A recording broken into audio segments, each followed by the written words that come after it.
Halo sobat semua, kembali lagi di GS Channel. GS mengucapkan banyak terima kasih untuk sobat YouTube dimanapun berada yang sudah subscribe channel GS.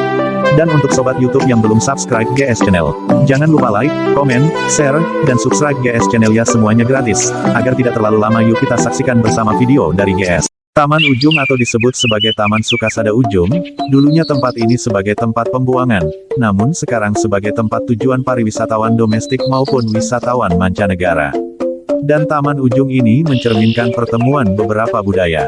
Untuk tiket masuknya ke taman ini sebesar Rp15.000 untuk satu orangnya dan parkir mobil Rp10.000, motor Rp5.000. Taman Ujung ini berjarak sekitar 5 km di sebelah tenggara kota Amlapura. Dan jika kita dari Bandara Ngurah Rai ke tempat ini akan menempuh waktu selama 2 jam perjalanan. Tepatnya Taman Ujung ini terletak di Banjar Ujung, Desa Tumbu, Kecamatan Karangasem, Bali. Tahukah Sobat Gaspol, pada zaman Hindia Belanda tempat ini dikenal dengan sebutan Water Palace atau Istana Air. Pada masa pemerintahan Raja I Gusti Bagus Jelantik tahun 1909 sampai dengan 1945 yang memiliki gelar Anak Agung Anglura Ketut Karangasem. Taman Ujung ini dibangun oleh arsitek dari Belanda bernama Van den Hens, dan Cina bernama Lotto Ang.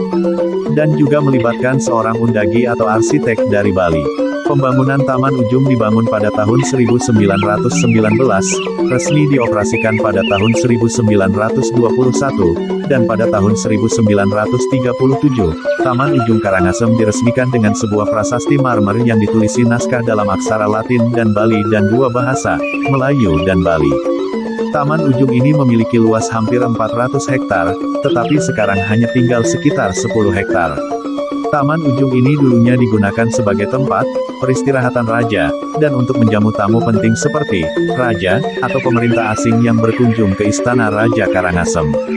Di Taman Ujung ini terdapat 3 kolam besar dan luas, dan di tengah-tengah kolam sebelah utara, memiliki bangunan utama yang dihubungkan oleh 2 buah jembatan, dan di sebelah barat di tempat yang agak tinggi, terdapat bangunan yang berbentuk bundar yang disebut Balai Bemong. Dari sini bisa melihat keindahan keseluruhan Taman Ujung ini. Patung warak yang besar diletakkan di sebelah utara, tepatnya di atas bukit. Terlihat dari puncak bukit ini pemandangan alam yang begitu mengagumkan. Taman Ujung ini sempat hancur akibat gempa bumi pada saat Gunung Agung meletus, khususnya pada saat gempa di tahun 1979. Didapatkan dari situs resmi pemerintah, cagarbudaya.kemdikbud.go.id, disebutkan bahwa pada tahun 2000 dilakukannya perbaikan Taman Sukasada tanpa melakukan perubahan bentuk asli bangunannya. Perbaikan dan konservasi dilakukan atas bantuan dari Bank Dunia. Sebenarnya Taman Ujung dahulunya adalah tempat pembuangan yang disebut dengan kolam birah. Mulai berubah saat Raja Karangasem memerintahkan arsitek Belanda dan China membangun tempat peristirahatan di lokasi tersebut. Taman Ujung juga disebut sebagai contoh hasil akulturasi budaya yang serasi antara arsitektur tradisional lokal, Bali, dengan arsitektur Eropa, China, dan Timur Tengah. Berdasarkan penelitian dari arkeologis historis, diketahui bahwa arsitektur Bali nampak pada motif dekorasinya, yaitu berupa cerita wayang serta motif patra lainnya. Sementara arsitektur Belanda terlihat pada bentuk bangunannya dengan gaya Indis.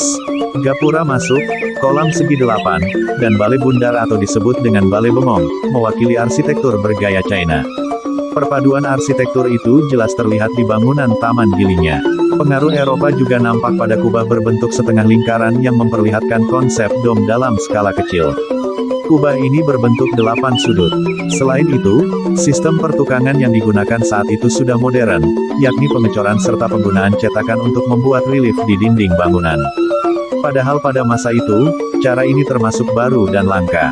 Secara keseluruhan, bangunan di situs Taman Ujung Karangasem terdiri dari 5 kolam, 3 gapura, bangunan balai kapal, balai lunjuk, balai kambang, balai bundar, balai gili, dan bangunan balai warak. Taman Ujung termasuk objek daya tarik wisata, dan menurut Peraturan Daerah Kabupaten Karangasem No. 7 Tahun 2003 tentang rencana detail teknis, Taman Ujung secara kosmologis menjadi pertemuan antara gunung dan laut. Gunung Lempuyangan di sebelah timur laut, Gunung Agung di sebelah barat, dan Selat Lombok di sebelah timur. Konsep ini dapat dimaknai sebagai tempat pemutaran Mandala Giri, secara simbolis tampak pada 4 kolam di Taman Ujung Karangasem. Berdasarkan informasi yang ditulis pada laman resmi Cagar Budaya Kemdikbud, cagarbudaya.kemdikbud.go.id, status kepemilikan taman ini sudah diwariskan kepada ahli waris keluarga Puri Karangasem. Karenanya, status Taman Ujung ini menjadi milik pribadi. Hanya saja pengunjung umum tetap diizinkan untuk masuk. Bagaimana nih menurut Sobat Gaspol semua tentang sejarah Taman Ujung ini? Semoga video GS bermanfaat dan GS meminta maaf jika terjadi kesalahan baik dalam hal editan maupun cara penyampaian GS. Dukung terus channel GS dengan cara like, komentar, dan subscribe ya agar ke depan channel GS bisa berkembang. Tanpa sobat semua GS tidak ada apa-apanya. Terima kasih, salam Gaspol.